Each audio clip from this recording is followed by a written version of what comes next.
Assalamualaikum warahmatullahi wabarakatuh. Tafadhal, siapa yang mau bacanya? Hadis rakam 1453. Hadis 1453 di kertas yang di-share.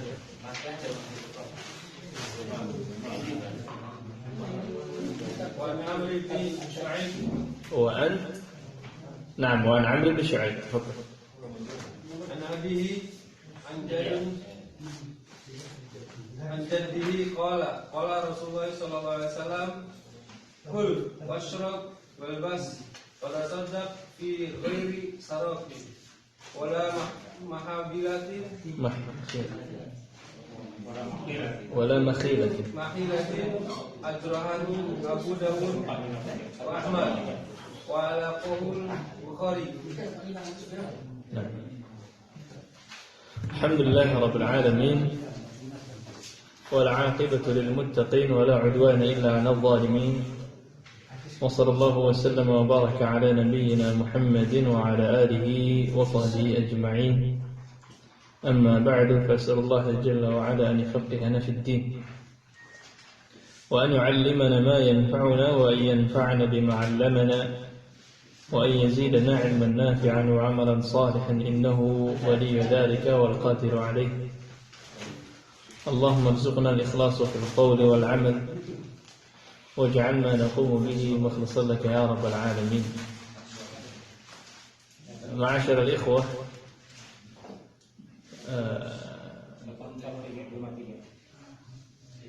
kita panjatkan puji syukur kita kepada hadirat Allah Subhanahu wa taala yang dengan rahmat, taufik serta hidayahnya kita bisa kembali berkumpul dalam majelis ilmu yang semoga jalannya kita ke sini menitinya ilmu kita ke sini menjadi salah satu jalan di antara fi sabilillah, di antara jalan menuju Allah. Kemudian salawat serta salam tercurahkan kepada baginda Nabi sallallahu alaihi wasallam, kepada para keluarga beliau, sahabat beliau dan pengikutnya hingga akhir kelak. Ma'asyir al-ikhwah wal akhwat, insyaallah hari ini pembahasannya adalah an-nahyu 'anil israf wal khuyala fil akli wal libas was sadaqah. Adalah larangan dari israf. Apa israf? Berlebih-lebihan.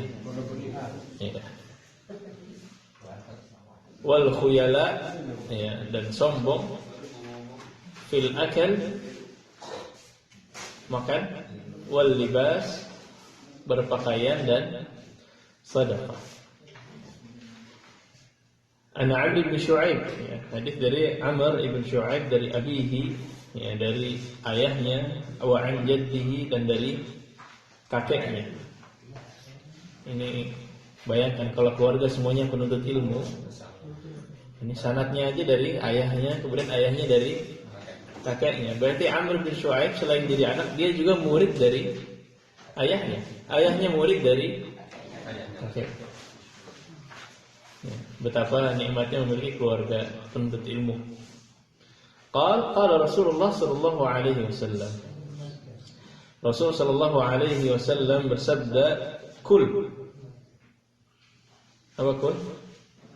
Makanlah. Washrab, dan minumlah. Walbas, dan berpakaianlah. Wa tasaddaq, dan bersedekahlah, fi ghairi sarafin wala makhilah, tanpa berlebih-lebihan dan tanpa rasa sombong. Berbicara soal tasaddaq, bersedekah. Al-zahir yang dimaksud dalam hadis ini adalah sedekah wajib atau sunnah? Emang ada sedekah wajib? Banyak sedekah Ya, infak, nafkah, ya, zakat itu juga termasuk sedekah. Ya. Dan yang kita sempat singgung bahwa amalan-amalan sunnah itu menjaga amalan yang wajib. Ya. Kalau kita sedekah sunnah aja, sedekah tatawu aja kita jaga, ya, jangan lupakan yang wajib. Ya, zakatnya, ya, nafkah. Dan yang wajib itu, ya, pahalanya bisa lebih besar. Wa man taqarraba ilayya, dan tidaklah seorang hamba mendekatkan diri kepadaku lebih aku cintai dari hal-hal yang fardu. Ya, jadi hal-hal yang fardu lebih dicintai oleh Allah. Kemudian untuk menjaga yang fardu ini kita lengkapi dengan yang tatawu. Nah, fi ghairi sarafin. Nah, ini saraf tadi kita maknai sebagai berlebih-lebihan. Apa bedanya saraf dengan tabdzir kalau gitu? Ada saraf, ada tabdzir, ada mubazir. Apa bedanya? Mubazir apa artinya? Tabdzir.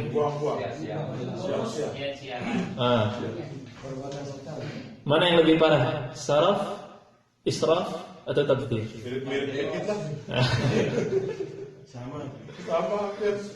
Sama-sama nggak boleh. Tapi kalau ngomong parah lebih parah.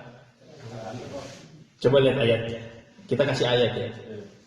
Di ayatnya Allah berfirman, Innahu la yuhibbul musrifin. Ini yang saraf. Ya, Allah tidak menyukai orang-orang yang musrif. Ya.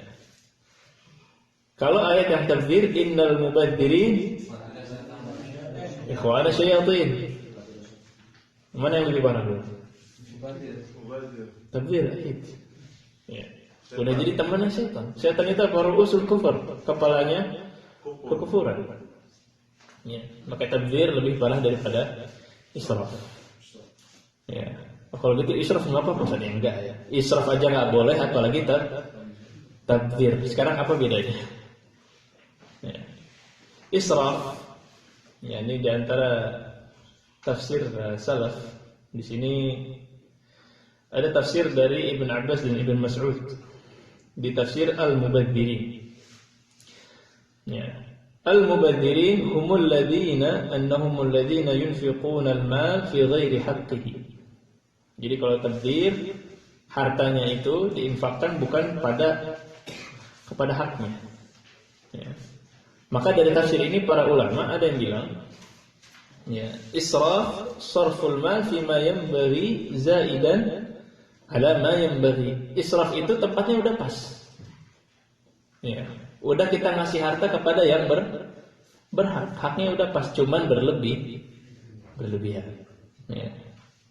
Tapi kalau tabdzir, sarfuhu fi ma la yanbaghi. Ya, kadang-kadang kita mengeluarkan harta tapi kepada yang bukan pas gitu ya. Bukan yang bagi, bukan yang berhak, bukan yang tepat. Maka ini tabdzir. Ya. Ya, istilah kita kalau misalkan mobil gitu ya. Tapi kalau mobil cuma ada wakalah atau tiga, pilihannya itu aja. Katakanlah majelis ilmu, katakanlah majelis ilmu. Ya. Kalau israf berarti prakteknya apa? Misalkan dia beli kursi mahal banget emas gitu ya, israf. Ya, butuh kursi, butuh ya, tapi berlebihan. Ya. Kalau tabdzir, beli lampunya sekalian buat depan jalan-jalan gitu ya. Intinya dia pengeluaran yang harusnya nggak ada, ya, terbuang-buang. Jadi tabdzir, ya, nggak penting, nggak masuk dalam hal-hal yang penting gitu ya. Harusnya nggak usah beli lah. Jadi kalau tabdzir harusnya nggak usah beli. Tapi kalau israf harusnya nggak sebanyak itu. Nah itu intinya. Gitu ya. Jadi jelas perbedaan antara israf dengan tabdzir insyaallah.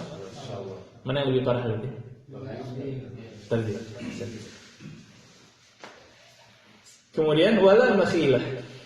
Ini makhilah mirip dengan hadis yang kita bahas sebelumnya. Khuyala. Apa khuyala? Sombong ya, sama. Berarti nggak boleh tuh ya, makan dengan rasa takjub, Ini saya makan mewah gitu ya, kemudian kita rasa takjub, kita pengen pamerkan, hati-hati. Ini dilarang. Ya, termasuk memakai baju, ya, merasa takjub, pengen ditakjubkan dengan rasa sombong, ini juga tidak boleh, termasuk bersedekah. Ya. Ya, berbeda dengan kalau ngajak sedekah tidak, tapi kalau dia bersedekah dalam niatnya untuk sombong juga tidak boleh. Ya. Bahkan ini yang nas disebutkan langsung oleh Rasul Shallallahu Alaihi Wasallam. Nah, di antara faedahnya, ya, hadis ini menunjukkan ya, manhajnya seorang muslim. Ya. Kita selalu bicara manhaj. Ya. Ini juga manhaj. Ini pelajaran hadis yang membahas tentang manhaj. Manhaj apa? Manhaj kita dalam makan, dalam minum, dalam berpakaian, dan dalam bersedekah. Ya. Bagaimana manhajnya Nabi? Ya, dalam makanan dan minuman dan bersedekah dan pakaian. Ya. Tidak berlebih-lebihan. Dan ini juga sejalan dengan firman Allah Subhanahu wa taala, "Wala taj'al yadaka maghlulatan ila 'unuqik." Ya, artinya tangan itu jangan ya benar-benar ditahan. Ya, ini kiasan untuk pelit.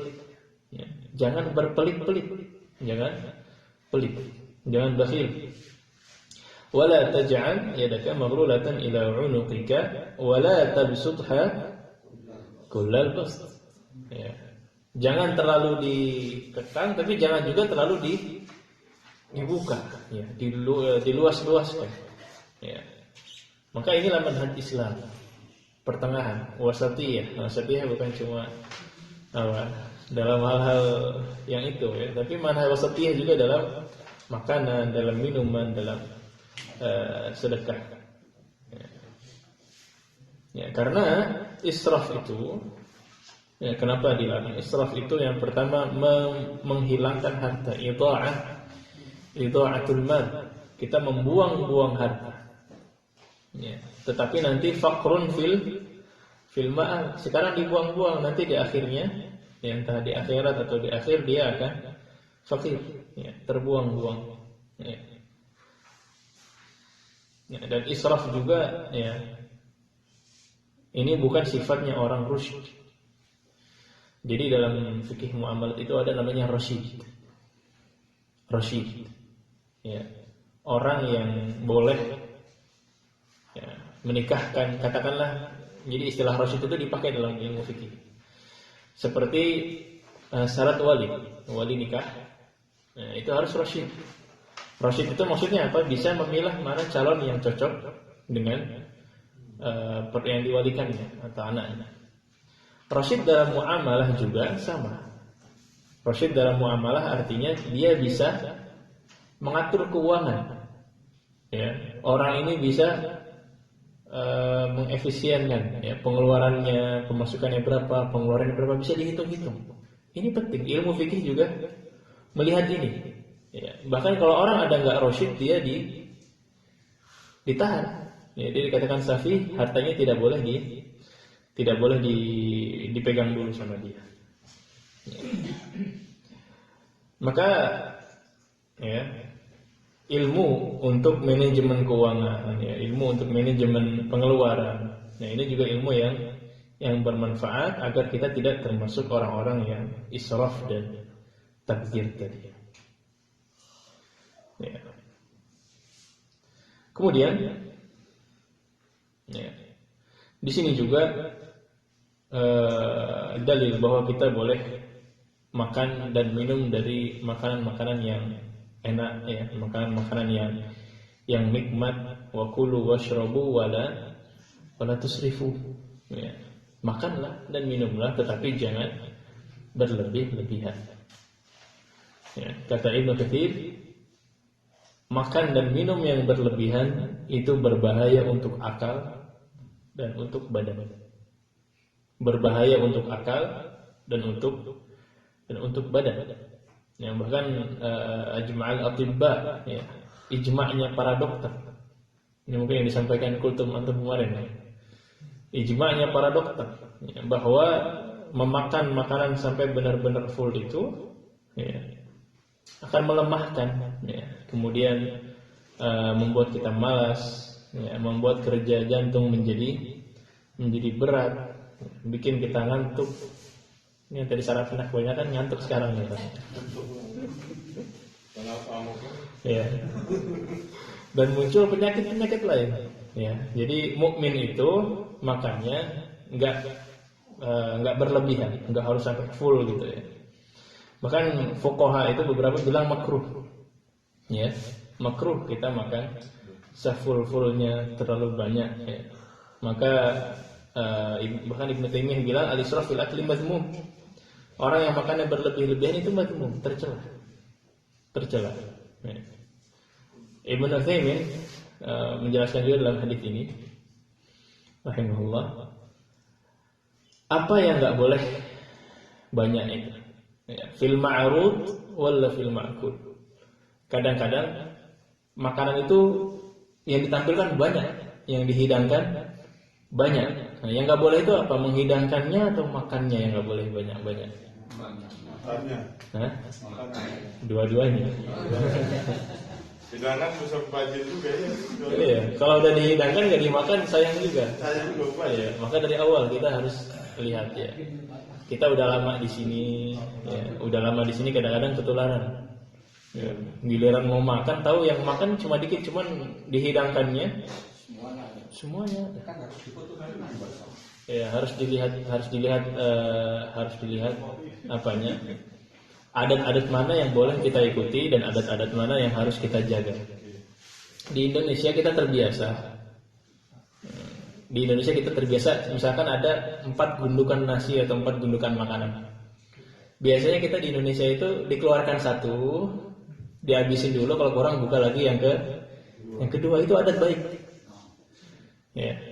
Jangan langsung semuanya dibuka gitu, ngikutin yang di sini misalkan enggak. Ya, bukan Syekh Taimin bilang ada ulama Pakistan begitu. Jadi beliau makan enggak semuanya dibuka dulu satu, dihabisin, kalau kurang baru dibuka lagi yang kedua. Ini bagus. Ya, di antara adat yang perlu kita jaga. Ya. Gitu ya, ini masalah makanan ya, dan minuman. Kemudian ya, masalah berpakaian. Berpakaian. Bagaimana cara israf dalam berpakaian, berlebih-lebihan dalam berpakaian. Ya. Contohnya misalkan memakai pakaian-pakaian yang harganya tinggi sekali, padahal kemampuan finansialnya ya enggak setinggi itu. Ya. Dan ini beberapa orang terfitnah. Enggak apa-apa. Ya. Ini yang kadang beberapa dari kita terfitnah ya, khususnya nisa. Kadang-kadang membeli pakaian yang cuma dipakai satu kali, 2 kali misalkan. Ini juga termasuk israf. Ya. Kemudian tasaddaq, bersedekahlah. Ya.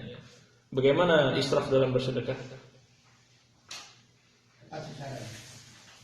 Israf kebalikannya, israf yang nggak boleh. Gimana kok bisa berlebih-lebihan bersedekah itu? Iya, nggak tepat sasaran. Kalau tadi tepat sasaran berarti kebalikannya ya. Israf berarti nggak tepat sasaran. Gimana maksudnya nggak tepat sasaran? Ya, hari Jumat ada seorang bulan mengatakan besok Jumatnya sedekah anak, Jumatnya anak lagi, yang lain jangan. Itu monopoli itu. Itu blokir itu ya, kalau semua ngasih bagaimana kan berlebihan. Iya, di manage ya, bagus. Kita ada manage ya, benar. Ada manage ya. Jadi israf dalam bersedekah itu diantaranya maksudnya. Yang pertama adalah mendahului yang mandub, melupakan yang wajib. Ya, sedekah rutin tiap hari Jumat. Giliran zakatnya lupa. Oh iya, saya punya emas berapa kilo misalkan. Oh lupa deh. Oh iya, saya pedagang itu ada zakat urudut tijarah. Ya, barang-barang yang dipampang mau dijual kan ada zakatnya. Oh, saya punya hewan ternak juga ada zakatnya. Oh, saya punya buah-buah ziraah, punya perkebunan, ya, persawahan, itu juga ada zakatnya. Ya. Maka sebelum kita bicara soal sedekah yang mandub, ada sedekah yang wajib, ya, termasuk juga zakat fitr. Nah, maka ini harus kita perhatikan, ya. Kemudian ada juga israf fi sedekah, ya, berlebih-lebihan dalam sedekah ketika dia mendahulukan orang yang jauh melupakan yang dekat. Padahal Nabi Shallallahu Alaihi Wasallam bersabda, khairus sadaqati ma kana an dhahri ghinan wabda biman ta'ud. Wabda biman ta'ud. Ya, jadi mulailah dari yang paling dekat. Dan ini pernah terjadi di zaman Nabi berkali-kali. Ya. Masalah sahabat, misalkan dia bernanya kepada Nabi Sallallahu Alaihi Wasallam, saya ingin bersedekah semua ini harta saya misalkan, atau beberapa harta yang saya miliki. Itu beberapa hadis Nabi itu mengarahkan beliau untuk sedekahkan itu keponakan-keponakanmu yang fakir, ya, kerabat-kerabatmu. Maka salah satu istri Nabi Sallallahu Alaihi Wasallam, ya, dalam Sahihain, pernah membebaskan budak. Mulia nggak membebaskan budak? Mulia sekali. Tapi Nabi bertanya, kenapa tidak kau berikan kepada keponakanmu atau sepupumu? Ya. Padahal mulianya membebaskan budak juga dikenakan dengan mulianya apa? Sedekah kepada kerabat. Jadi segitu besarnya, ya, kerabat itu di dalam Islam. Ya, mungkin dilihat keadaannya, mungkin mereka memang lagi butuh atau mereka lagi membutuhkan bantuan, maka Nabi bertanya demikian. Wa illa fa membebaskan budak itu diantara ibadah yang sangat mulia. Nah ini inti dari hadis pertama. Baik, silakan hadis berikutnya. Mungkin satu hadis lagi.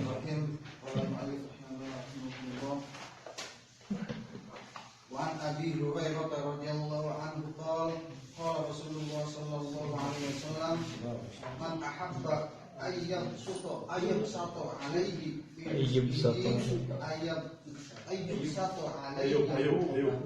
خلاص واحد satu alaihi fi rizqihi wa ayyum sa'alahu fi atharihi falyasil rahimahu أخرجه البخاري. أحسنت. عن أبي هريرة رضي الله عنه dari Abu Hurairah radhiyallahu anhu قال رسول الله صلى الله عليه وسلم Rasul sallallahu alaihi wasallam bersabda, Man ahabba an yubsata alaihi fi rizqihi, ya, barang siapa yang ingin diluaskan, dilapangkan rezekinya, wa ayyun sa'alahu fi atharihi, dan ingin yunsa'alahu fi atharihi, di antara maknanya dipanjangkan umurnya, falyasil rahimahu, maka hendaklah ia menyambung tali silaturahim, ya, menyambung rahimnya. Syarah lafadznya man ahabba atau man sarrahu dalam riwayat lain, barang siapa yang ingin suka. Yubsat, ya, jadi yubsat itu dari kata wusa', ya, an yusa' alaihi fi rizqihi, diluaskan rezekinya, ya, dan rezeki umum, ya, entah makanan, minuman, tempat, ilmu, ya, juga itu rezeki semua. Ya, di antara kita yang ingin diperbanyak ilmunya, sama juga menyambung silaturahim. Ya. Kemudian yunsa, ya, yunsa itu secara bahasa itu akhara. Apa akhara? Diakhirkan. Apanya yang diakhirkan? Atharihi. Athar itu ajal. Ya, jadi yang ingin diakhirkan ajalnya. Kok bisa diakhirkan? Nanti kita bahas ya. Fal yasil rahimahu, ya maka hendaklah ia menyambung tali silaturrahim. Fal yasil, ya, yasilnya entah bil qaul atau bil fi'il. Contohnya bil fi'il ngapain, Pak? Silaturahim itu mengunjungi, ya kan ya, ziarah, kemudian membahagiakan, ya ngasih hadiah misalkan, ngasih harta, ya, atau hadiah atau wasiat. Ya, wasiat ini juga termasuk silaturahim, mewasiatkan akar. Kemudian wakf, ya, katakanlah fikih misalkan, ada di antara mereka tulabul ilm, di antara kerabat kita ada yang tulabul ilm, diwakafkan misalkan kitab atau apa. Nah, ini termasuk fi'il. Kalau yang qaul, ya didoakan. Ya, didoakan, kemudian dinasihatkan, ya amar ma'ruf nahi munkar juga, ya menanyakan keadaan. Nah, ini termasuk silaturahim secara qaul, ya. Kemudian rahim adalah kerabat. Baik. Faedahnya adalah yang pertama, boleh nggak kita ingin rezekinya luas? Hah? Boleh ya. Nabi aja mengatakan barang siapa yang ingin rezekinya luas, artinya boleh. Ya, artinya boleh, asal tidak berlebihan. Ya. Cinta rezeki atau suka rezekinya orang Islam berbeda dengan orang kafir. Kita boleh suka rezeki, tapi suka harta. Ya, tapi harta bukan segalanya. Sebagian ungkapan mengatakan harga itu di tanganmu, bukan di hatimu. Nah, yang penting itu bagi orang Muslim. Kemudian hadis ini juga menunjukkan besarnya pahala silaturahim. Ya, silaturahim besar sekali pahalanya, sampai-sampai bisa memperpanjang umur, memperluas rezeki, ya. Bahkan di antara riwayat Nabi sallallahu alaihi wasallam mengatakan, man wasalani wasalahullah. Barang siapa yang menyambungkan tali silaturahim kepadaku, Allah akan menyambungkan juga kepadanya. Ya, artinya menyambungkan dengan rahmatnya, ya, dengan bantuan, dengan ihsannya dari Allah Subhanahu wa ta'ala. Dan di antara hadis lain, man kana yu'minu billahi wal yawmil akhir falyasil rahimahu. Diikat dengan keimanan. Barang siapa yang beriman kepada Allah dan hari akhir, hendaklah ia menyambung tali silaturahimnya, menyambung rahimnya. Ya. Dan di antara hikmahnya, ya, Islam ini belum menentukan bentuk silaturahim yang mana yang harus kita lakukan. Jadi silaturahim itu ada derajat-derajat. Ya, ada derajat-derajatnya, tidak ada harta tertentu minimal untuk silaturahim, tidak ada cara tertentu yang menjadi patokannya, tergantung dengan kemampuan kita. Ya, bagi kita yang tinggal di luar negeri misalkan, kalau nggak bisa mengunjungi minimal telepon, video call, WhatsApp, tanya kabar. Ya, ini juga silaturahim. Ya. Tapi silaturahim bukan mukafi. Ya, bedakan antara silaturahim dengan mukafi. Mukafi itu, jadi silaturahim adalah menyambungkan siapa yang memutuskan. Ya, ada kerabat kita misalkan yang sudah lama, ada sesuatu lah antara kita dengan mereka, kemudian tidak ada kontak-kontak lagi. Kita menyambungkan, itu namanya silaturahim. Tapi kalau cuman kayak ada kerabat yang baik dengan kita, kita balas baik, ini namanya mukafi. Ya, mukafa'ah. Ya, mukafi. Jadi dia membalas kebaikan. Ya, cuma membalas kebaikan aja gampang. Itu ibadah juga, tapi gampang. Yang berat adalah silaturahim. Tetap kita menyambungkan, tetap kita berusaha, ya, menanyakan kabar dan lain-lain, walaupun mereka yang memutuskan. Ini ibadah yang sangat besar, dan tadi ganjarannya pun sebagaimana yang disebut. Mungkin kita ringkas lagi. Di antara faedahnya juga, Di antara faedahnya juga ini ada perbedaan pendapatnya. Kerabat mana yang harus kita silaturahim? Ya. Kerabat mana yang harus di silaturahim? Kerabat kan ada yang paling dekat, keluarga inti, kemudian ada yang keluarga yang agak besar, ada yang agak besar, ada yang agak besar lagi. Yang mana yang harus di silaturahim? Ya. Tentu ulama berbeda pendapat. Ada yang bilang mahram saja. Mahram artinya sempit, ya. Ada yang bilang ahli waris saja. Ada yang bilang sampai kakek keempat. Nah, ini pendapatnya Ibnu Utsaimin, sampai kakek keempat. Ada yang tahu kakek keempatnya? Gak ada. Ya.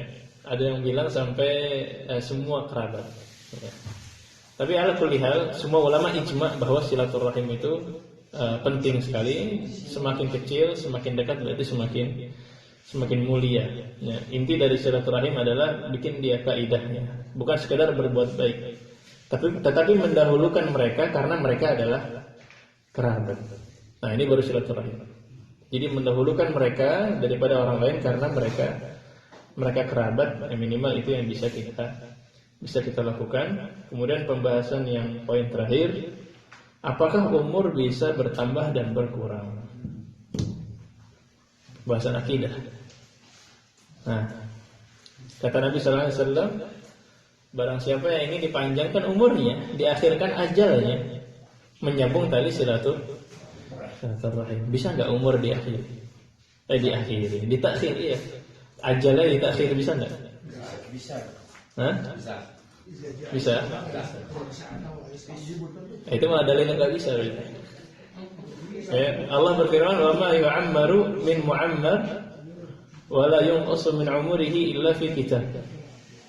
Ya, Allah mengatakan tidaklah seseorang diberikan umur dan tidaklah dikurangi umurnya kecuali Allah tulis di dalam kitab. Ya, berarti di Al-Qur'an sendiri tertulis. Berarti gimana intinya? Bukankah umur sudah tertulis dalam takdir di Lauhul Mahfuz? Berarti bertambahnya dan berkurangnya umur kita juga tertulis di Lauhul Mahfuz. Itu intinya. Ya. Jadi di Lauhul Mahfuz katakanlah diberi umur 60. Ya. Di Lauhul Mahfuz loh ya. 60. Ya, tapi di catatan malaikat katakanlah 55. Karena dia bersilaturahim ditambahkan jadi 60. Jadi sebenarnya perubahan yang di situ tidak merubah yang ada di Lauhul Mahfuz. Ya. Dan yang mengetahui adalah Allah. Jelas nggak ini? Jelas. Apa boleh bertanya? Ya boleh. Tidak ada yang bisa mengubah takdir dengan doa. Kalau ditakdirkan nomor 60, berarti kita berdoa akan bagaimana? Iya, itu sama dengan silaturahmi. Jadi itu adalah sebab syar'i namanya, sebab secara